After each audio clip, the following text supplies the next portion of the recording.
पिछले एपिसोड में हमने देखा था कि किनियन और यान किंग के बीच में बैटल शुरू हो गया था और जो जीतेगा वही बनेगा अगला लीडर। और जैसे ही बैटल शुरू हुआ था तो यान किंग किनियन को बहुत मारता है, मार मार कर उसकी हालत खराब कर दी थी और मारने के बाद उसको वहीं पे जला के खत्म कर देता है। जिस वजह से फोर एल्डर काफी ज्यादा भड़क चुके थे कि आखिरकार किनियन की हिम्मत कैसे हुई यान किंग को जलाकर मारने की। इनका यहाँ पे मैटर शांत भी नहीं हुआ था कि तभी लिन फैमिली का यंग मास्टर बिया आकर पहुंच जाता है, जो कि किनियन को चैलेंज करने के लिए आया हुआ था। और वो उससे कहता है अगर तू मुझसे बैटल लड़ता है तो मेरी फैमिली का आयरन माइन तेरा होगा और अगर तू हारता है तो तेरी फैमिली की मेडिसिन गार्डन मेरा हो जाएगा। तो इस चैलेंज के लिए किनियन भी मान जाता है। जिसके बाद यहाँ से ये एपिसोड स्टार्ट होता है। तो इस एपिसोड के स्टार्टिंग में किनियन रेस्टोरेंट के अंदर बैठा हुआ कि तभी वहाँ पर फोर एल्डर आकर पहुँच जाते हैं, जो कि अपनी पावर का इस्तेमाल करते हुए किनियन के ऊपर अटैक करने की कोशिश करते हैं कि तूने यांग किंग को मारकर बहुत ही बड़ी गलती कर दी, तो इस वजह से खून का बदला खून से लिया जाएगा। आज हम तेरी यहाँ पे जान ले लेंगे। तो चारों के चारों एल्डर अपनी पावर का इस्तेमाल करते हुए किनियन के ऊपर अटैक करने की कोशिश करते हैं, लेकिन किनियन अपनी पावर का अच्छे से यूज भी नहीं करता, सिर्फ वो थोड़े से अटैक का इस्तेमाल करता है और यहाँ पे चारों के चारों एल्डर की हालत खराब हो जाती है। तो किनियन एक के बाद एक करते हुए जिस टेक्निक को उसने टेक्निक पवेलियन के अंदर सीखा था, जो कि उसके ऊपर आकर चिपक चुकी थी, वो उसमें से कुछ टेक्निक का इस्तेमाल करता है। जैसे उनमें से उसने एक टेक्निक का इस्तेमाल किया था जिसका नाम था हेवन डिस्ट्रॉइंग फिस्ट। और जैसे उसने एक घसीट के पंच एक एल्डर को देके क्या मारा था कि एल्डर दूर जाके फेंका जाता है, ऐसा लग रहा था कि उसकी हड्डियां टूट गई हो। तो ये देखकर ग्रैंड एल्डर दंग रह चुका था कि आखिरकार ये क्या हुआ, आखिर इसके पास हेवन डिस्ट्रॉइंग फिस्ट टेक्निक कैसे आ गई। और ऐसा लग रहा है कि इसने हाल फिलहाल कल्टिवेट किया है, लेकिन ऐसा लग रहा है कि उसने उस टेक्निक को मास्टर कर लिया। तो किनियन उसके बाद और भी कुछ टेक्निक का इस्तेमाल करता है जिसको उसने हाल फिलहाल सीखा था। वो सीखा ही नहीं था बल्कि हर एक टेक्निक को मास्टर कर चुका था, जिस वजह से उसको हल्का फुल्का अटैक करने की जरूरत होती और उसकी जो टेक्निक थी वो इतने फास्ट तरीके से बाहर निकलती कि चारों एल्डर की हालत काफी ज्यादा खराब हो चुकी थी। तो उन्हें यकीन ही नहीं होता कि आखिरकार किनियन के साथ क्या हुआ, टेक्निक के परफेक्शन लेवल तक कैसे पहुंच चुका है। अभी तो हम एक हफ्ते पहले इससे मिले थे, उतना ज्यादा स्ट्रॉन्ग नहीं था और एक हफ्ते के अंदर इसने ऐसा क्या कर लिया, इसकी पावर इतनी ज्यादा तेजी से बढ़ रही है और हर एक टेक्निक के ऊपर इसका कंट्रोल इतना स्ट्रॉन्ग है कि मानो कि जमाने से टेक्निक सीख रहा हो। तो किनियन एक के बाद एक करते हुए चारों एल्डर की धज्जियां उड़ा चुका था और उन्हें यकीन ही नहीं होता कि अपनी आंखों से क्या देख रहे हैं। और एक छोटू एल्डर जिसकी हाइट सबसे ज्यादा कम थी, वो अपने पावर का इस्तेमाल करते हुए खुद को सबसे बड़ा बना लेता है और उसके बाद उसे पैर से दबाने की कोशिश कर रहा था, ये कहते हुए कि तूने सारी की सारी टेक्निक पवेलियन की टेक्निक को कैसे सीख लिया, और वो भी एक बार के अंदर। तू इंसान है या फिर शैतान है, आखिरकार तेरे पास इतनी पावर आई कहाँ से। तो किनियन कहता है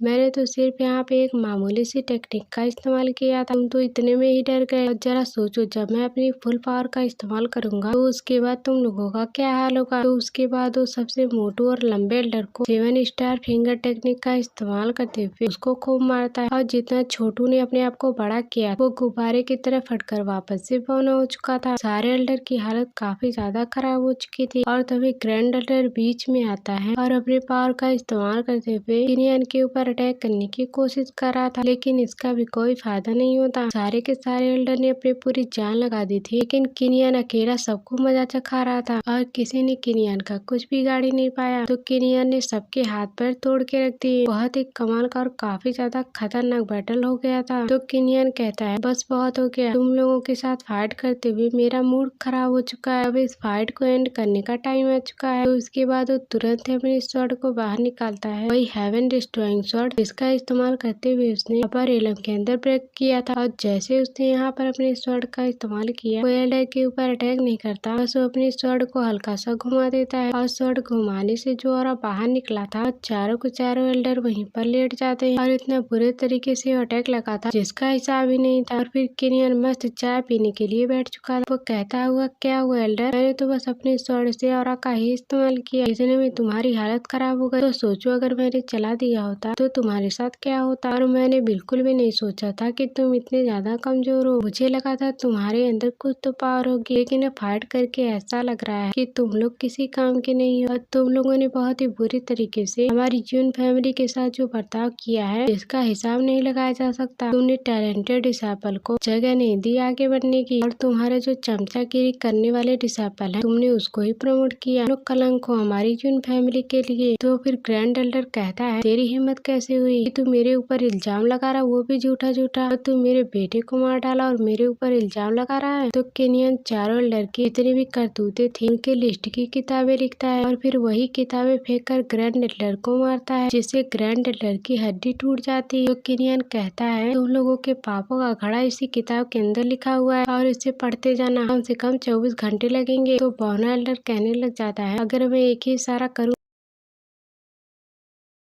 तो सारे के सारे एलिट डिसाइपल आएंगे और तुम्हारी बाट लगा देंगे। अभी बुलाता हूँ मैं अपने डिसाइपल को। इनको तुम्हारे चमचे कह रहा है ना, वो कितने ज्यादा स्ट्रांग है वो तुम्हें अब पता चलेगा। पर बेचारा अपना सेंटेंस पूरा नहीं कर पाया था कि तभी पूरा का पूरा महल टूटता है और अंदर से बारिश होने लग गई थी। और सारे के सारे एलिट डिसाइपल पहले से जो मौजूद थे उनकी मौत हो चुकी थी, क्योंकि अंकल जूनमैन ने उन सभी की धज्जियां उड़ा के रख दी, क्योंकि उनको जान से मार डाला था अंकल जूनमैन ने। चारों एल्डर की हालत खराब हो जाती है। हमारे सारे के सारे डिसाइपल तो यहाँ पे लाशें बिछी हुई है। तो अंकल यूनमैन किनियन से कहने लग जाते हैं, किनियन तुम्हें पता है मैंने बड़े दिनों बाद अपना ब्रेक थ्रू किया, क्या मजा आ रहा है। मुझे तो एक्सरसाइज भी मिल गई करने के लिए। ये सारे के सारे बंदे इस रेस्टोरेंट के बाहर छुप कर बैठे थे तुम्हारे ऊपर अटैक करने के लिए, और मैं बाहर इनके साथ कसरत करके आया हूँ। आज तो बहुत ही मजा आया। तो किनियन यूनमैन से कहने लग लगता है इन चारों एल्डर का अभी नशा नहीं उतरा है। तो बताइए क्या करना चाहिए इन लोगों के साथ। इनका नशा उतारने में बड़ा मजा आने वाला है। चारों के चारों एल्डर से कहता है, देखो मैं यहाँ पन्ना फेंकी की वजह से तुम लोगों की जान बख्श रहा हूँ, वरना मैं तुम लोगों को मार दिया होता। और आखिरी वार्निंग है तुम लोगों की, और तुम लोगों के जितने भी अपराध इस बुक के अंदर लिखे हैं ना, सबको सॉल्व करना और सारे मैटर खत्म हो जाने चाहिए। और अगर तुम लोगों की एक बार मुझे शिकायत आई ना, तो उस टाइम मैं तुम लोगों को नहीं छोड़ने वाला। तो बेहतर यही होगा कि तुम जल्दी से ये बात समझ जाओ। और बाकी के 3 एल्डर इनके गर्दन टूटे हुए थे, वो ग्रैंड एल्डर को घसीटते हुए ले जाते हैं। चलो चलो एल्डर यहाँ से, नहीं तो ये हमको जान से मार डालेगा। तो इसके बाद केनियन जो था वो रात में स्पिरिट मेडिसिन गार्डन के अंदर आता है। वो कहने लग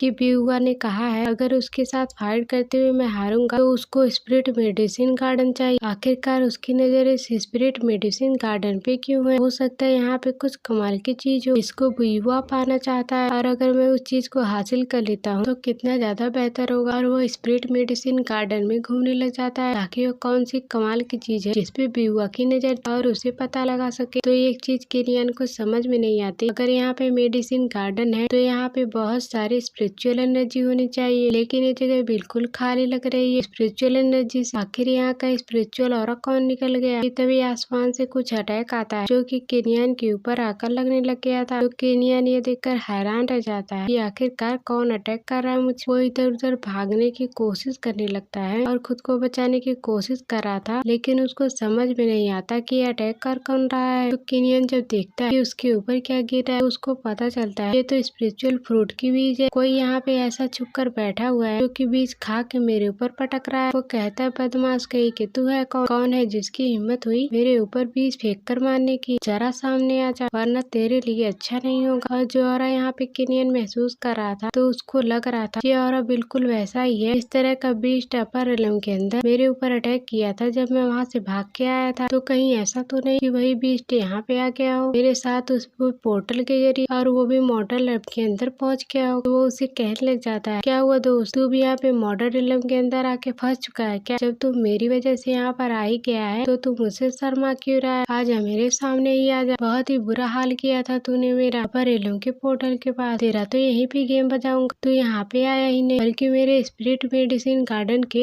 सारे हब्स निकल लिए, तेरे अंदर से सारे हब्स निकालूंगा। लेकिन तभी स्पिरिचुअल ऑरा महसूस नहीं हो रहा था, सब के सब तू निकल गया। लेकिन वो बीस्ट आता तो नहीं बल्कि और भी ज्यादा खतरनाक अटैक किनियान के ऊपर करने लगता है। वो किनियान की जान लेने की कोशिश कर रहा था और किनियान अपनी पावर का इस्तेमाल करते हुए उससे बच रहा होता है। तो उसके बाद हम आसमान के अंदर उस बीस्ट की आंखें देख पाते हैं, जो कि बहुत ही ज्यादा खतरनाक लग रहा है। ये वही बीस्ट होता है जिसका किनियान ने अंदाजा लगाया था। वो अपनी थंडर पावर का इस्तेमाल करते हुए किनियान को जान से मारने की कोशिश में लगा हुआ था, लेकिन किनियान उसके सारे अटैक को रोके जा रहा था और अपनी लाइटनिंग पावर का इस्तेमाल करते हुए उसके ऊपर अटैक देकर मारना शुरू कर देता है। और कुछ ही अटैक के अंदर उस बीस्ट की हालत खराब होने लग गई थी। किनियान उस बीस्ट से काफी ज्यादा गुस्से में होता है और वो अपना पूरा का पूरा गुस्सा उसी के ऊपर उतार रहा होता है। तो जिस वजह से वो बीस्ट काफी ज्यादा भड़क चुका था और वो किनियान के ऊपर अटैक करने की कोशिश करता है, लेकिन किनियान के सामने उसका टिकना काफी ज्यादा मुश्किल था। किनियान ने मार मार कर उसकी हालत खराब कर दी थी और जितने भी बचे हुए हब्स यहाँ पे मौजूद थे उन सभी की एनर्जी को यहाँ पे निचोड़ रहा होता है ताकि वो बीस्ट अपने आप को रिकवर कर सके। तो किनियान कहता है कि तेरी हिम्मत कैसे हुई, यहाँ पे सारे हब्स को चुरा ही लिया और बचे कुछ हब्स की एनर्जी भी ले रहा है। तुझे जल्द से जल्द मारना हो, इससे पहले तू मुझे बर्बाद कर दे। तुमने इस मेडिसिन गार्डन को सुनसान गार्डन बना कर रख दी। तो फिर किनियान थोड़ा दूर आता है और अपनी पावर को बढ़ाने की कोशिश कर रहा ताकि एक खतरनाक अटैक देकर मार सके उसी बीस्ट के ऊपर, लेकिन जैसे वो अपने पावर को एक्टिवेट करने की कोशिश करता है वो एक्टिवेट ही नहीं कर पा रहा। तो उसको पता चलता है उस 4 एल्डर से फाइट करने के बाद मेरी हालत तो काफी ज्यादा खराब हो चुकी है, अभी मुझे टाइम लगेगा रिकवर करने के लिए, तो उसके बाद ही मैं जा सकता हूँ बीस्ट से फाइट करने के।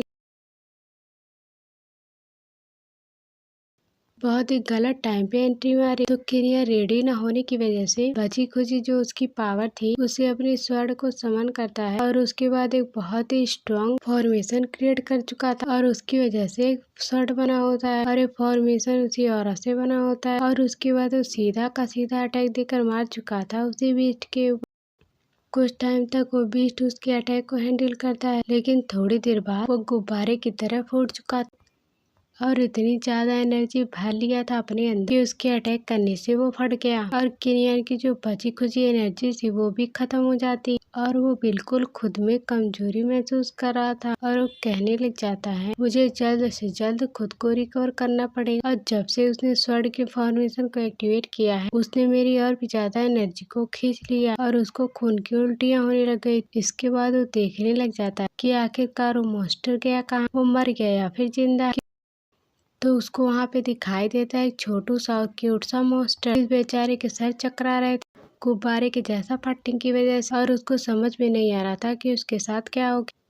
तो किरियन कहता है ये तो बच्चा इतना शैतान जैसा मौसम इतना छोटा कैसे बने, कुछ भी ये बड़ा ही क्यूट है। और फिर छोटू कहने लग जाता है तेरी वजह से मैं मॉर्टर रेलम के अंदर आकर फंस गया, मैं अच्छा खासा अपर रेलम के अंदर, तूने मेरी जिंदगी बर्बाद कर दी, कोई मुझे पहचानता भी नहीं मॉर्टर रेलम के अंदर, मैं कितना अच्छे से था अपर रेलम के अंदर और तूने मेरी जिंदगी मिट्टी बनाकर रख दी। तो किरियन कहने लग जाता है तो इसका मतलब लिन फैमिली को पता चला कि स्पिरिट गार्डन के अंदर तू छुपा हुआ है, कि तभी ब्यूआ की नजर इस स्पिरिट गार्डन पे ताकि वो इसको हासिल करने के बाद तुझे हासिल कर सके। उसका मकसद था तुझे हासिल कर बचकाने, तुझे शुक्र मनाना चाहिए कि तुझे मैं पकड़ के रखा और अगर तू ब्यूआ के पास जाता तो वो तेरा ये हाल करता कि तुझे समझ में आता। तुझे तो मेरा शुक्रिया कहना चाहिए तुझे बचाने के लिए। तो फिर किनियन अपनी पावर का इस्तेमाल करते हुए अपनी पावर को ट्रांसफर करने लग जाता है उस मॉन्स्टर के अंदर, क्योंकि जब वो अपर रेलम से मॉर्टर रेलम के अंदर आ गया है तो उसको छोड़ना अच्छी बात नहीं हो। तो किनियन उसको अपना पेट बनाना चाहता लेकिन वो ये चीज कर ही नहीं पाता। तो किनियन कहने लग जाता है कि इसकी जो ब्लड पावर है वो इतनी ज्यादा स्ट्रांग है कि वह किसको कंट्रोल नहीं कर सका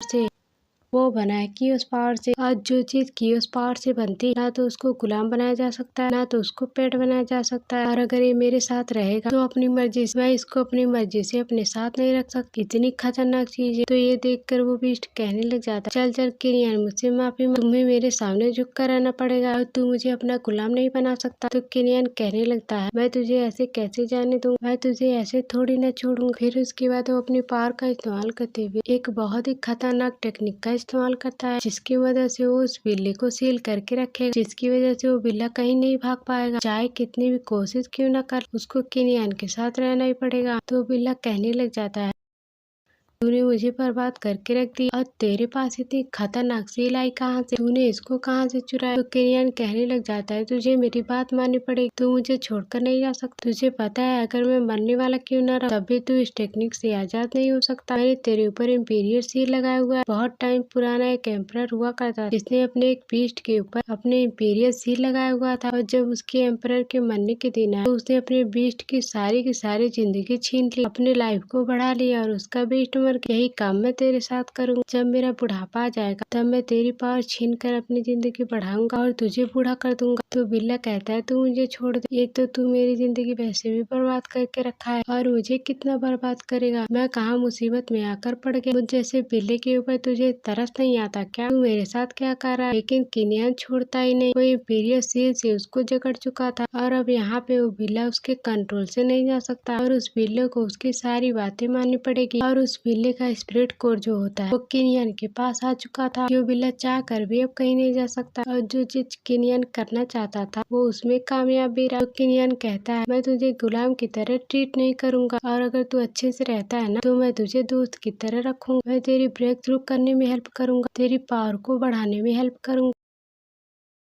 तो फिर बिल्ला कहता है सच कह रहा तू? तो चलो हम दोनों भाई मिलकर तबाही मचाएंगे। तो किनियन उसको गुदगुदी लगाते हुए कहता है हाँ बिल्ले तू सही कह रहा है, तू आज से मेरा जिगरी यार है और वो भी एकदम पक्के वाले। तो अंकल जिनमैन जो थे वो किनियन के पास आते हैं और उसको एक डब्बा देते हुए कहते हैं किनियन इसमें सारे के सारे मटेरियल जिसको तुमने लिस्ट दी थी मुझे लाने के लिए, मैं तुम्हारे लिए सब कुछ लेके आया हूँ जो कि आपने मंगवाया। तो किनियन कहता है आप पे मुझ पे ट्रस्ट है, आप बिल्कुल सही लाए होंगे, आप बेफिक्र यहाँ पे रख सकते हैं। बस मैं आपको थोड़ी सी प्रॉब्लम देने वाला हूँ क्योंकि मैं कल्टीवेशन करने के लिए जा रहा हूँ तो 5 घंटे के लिए मोहलत चाहिए। बस 5 घंटे के लिए आसपास जगह को देख, कोई भी मुझे डिस्टर्ब ना करे। 5 घंटे लगेंगे कल्टीवेशन इम्प्रूवमेंट हासिल करने के लिए। तो फिर अंकल यूनमैन भी इस चीज के लिए तैयार हो जाते हैं। इसके बाद किनियन आता है और देखने लग जाता है कि डब्बे के अंदर सारे इस्तेमाल किस तरह के। उसने बहुत सारे सामान को मंगवाया था, जाने क्या चीज था, लेकिन इसमें जो भी था वो बड़ी खतरनाक चीज होगी, बिल्कुल टॉप लेवल की। तो किनियन बिल्ले से कहता है चल बिल्ले तू अपने क्योस एम्पलीफायर को एक्टिवेट, मुझे उसकी जरूरत पड़ेगी। तो उसके बाद हम मेटलर को देखते हैं जो कि अपने टेक्निक को हैंडल कर रहा होता है। तो उसके बाद अंकल यूनमैन आते हैं और उससे कहने लग जाते हैं किनियन ने आज बहुत ही खास तरह का मटेरियल मंगाया जो कि आज कुछ खास काम करने वाला है। वो लोग यहाँ पे खड़े ही थे कि तभी वहाँ पे सारे बंदे आकर खड़े हो जाते हैं। इसको उसी 4 एल्डर ने भेजा होगा किनियन की जान लेने के लिए, लेकिन वो पवेलियन एल्डर और अंकल जूनमैन उनके साथ लड़ने के लिए चले जाते हैं। तो अंकल जूनमैन कहते हैं आ गया मेरा एक्सरसाइज करने का सामान और मैं इन सबों को मार कर अपनी एक्सरसाइज करूंगा। तो इसके बाद वो दोनों के दोनों एल्डर जा चुके थे उन सभी बंदों के साथ फाइट करने के लिए। तो फिर देखते यहाँ पे एक भयंकर बैटल शुरू हो जाता है। जितने भी बंदे यहाँ पे आए थे जो कि किनियन को मारने के लिए आए हुए थे वो उनकी बाट लगाना शुरू कर देते हैं। सारे के सारे बंदों की हालत खराब हो चुकी थी और ये पवेलियन मास्टर बहुत ही ज्यादा स्ट्रॉन्ग और उसके पास एक से बढ़कर एक टेक्निक थी और उसी का इस्तेमाल करते हुए सभी बंदों को मार रहे थे। वो तो अपनी पावर यूज कर ही रहे थे और उसके साथ साथ अंकल जूनमैन भी उन सभी की बाट लगाने के लिए तैयार थे। काफी खतरनाक बैटल यहाँ पे शुरू हो चुका था और वो लोग एक दूसरे की जान ले रहे थे। तो अंकल जूनमैन कह रहे थे आज मैं तुम लोगों को मार के ही रहूंगा और कुछ ही टाइम के अंदर वहाँ पे सन्नाटा छा जाता और सारे के सारे बंदे मारे जा चुके। जहाँ पे बैटल खत्म हो चुका था वहाँ पे किनियन अभी भी उस सामान को बनाने में लगा हुआ था जो उसने मंगवाया था। वो बिल्ला जो था वो अपनी कियोस पावर का इस्तेमाल करते हुए किनियन को पावर दे रहा था और किनियन भी अपनी पावर को मच करते हुए एक बहुत ही खतरनाक फ्लैग बना रहा होता है। इस तरह का वांगले ने इस्तेमाल किया उसी तरह का इस्तेमाल फ्लैग बना रहा था और ये दोनों मिलकर काफी सारे मटेरियल से उस फ्लैग को तैयार कर रहे थे जिससे वो सबसे ज्यादा स्ट्रॉन्ग बन जाए। उसके बाद किनियन इसका इस्तेमाल करेगा और काफी टाइम की मेहनत के बाद ये फ्लैग बन के तैयार भी हो जाता है। तो बिल्ला कहता है यार मैं थक गया, अब मुझसे कुछ और काम नहीं होगा, अब बस तू मुझे आराम दे दे। उसके बाद किनियन अपने अंदर से एक स्क्रॉल टेक्निक को बाहर निकालता है। इसके अंदर खास टेक्निक लिखी हुई थी और उसको मर्ज करना चाहता था इसी फ्लैग के साथ। तो जो सीन दिखाते साथ ये एपिसोड यहीं पर एंड हो जाता है। Thanks for watching.